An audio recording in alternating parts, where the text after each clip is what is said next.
Heritage Foundation, un think tank américain, a demandé au gouvernement l'accès à la demande de visa du prince Harry qui selon eux enfreint la loi du pays. Cependant, le ministère de la Sécurité intérieure a fermement refusé, donnant gain de cause au duc de Sussex. Début juin, le prince Harry était à Londres pour témoigner dans le cadre du procès qu'il intente à l'éditeur du Daily Mirror pour atteinte à sa vie privée. Cependant, alors qu'il était au Royaume-Uni, une affaire a éclaté à son sujet aux États-Unis où il vit en Californie depuis maintenant 3 ans avec sa femme Meghan Markle et leurs enfants Archie et Lilibet. Heritage Foundation, un think tank conservateur, a demandé à avoir accès aux documents de sa demande de visa sur le sol américain. Leur demande a alors été examinée de près par un juge fédéral de Washington DC qui a ensuite transmis celle-ci directement au gouvernement.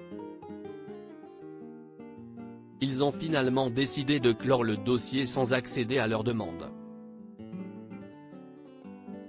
Le ministère de la Sécurité intérieure affirme que leur demande n'a pas d'intérêt public. Ce mardi 13 juin, le ministère de la Sécurité intérieure a rendu son avis, ont partagé Le Télégraphe et TF1 Info.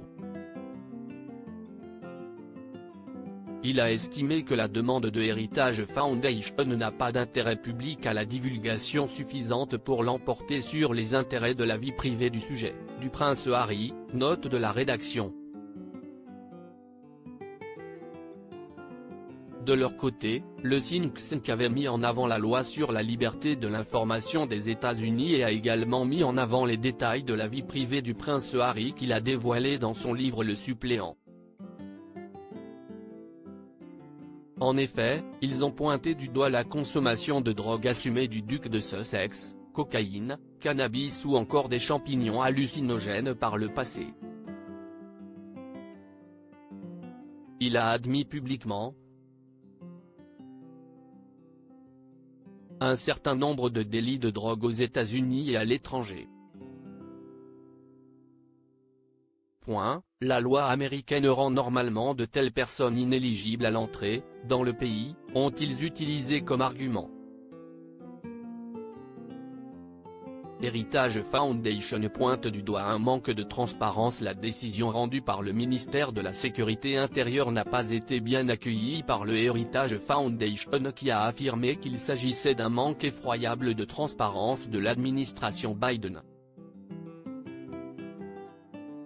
Il n'y a que 3 hypothèses possibles sur la manière dont le prince Harry a pu entrer aux États-Unis. Il a divulgué l'ensemble de sa consommation de drogue et a reçu une dérogation, le ministère a manifestement ignoré la loi, le prince Harry a menti sous serment, ont-ils expliqué.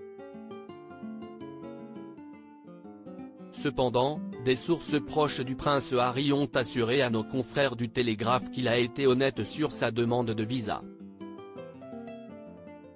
De leur côté, le think tank a garanti qu'ils continueront le combat devant le tribunal fédéral puisqu'ils ont pour objectif l'application et l'exécution des lois américaines sur l'immigration sans peur ni faveur.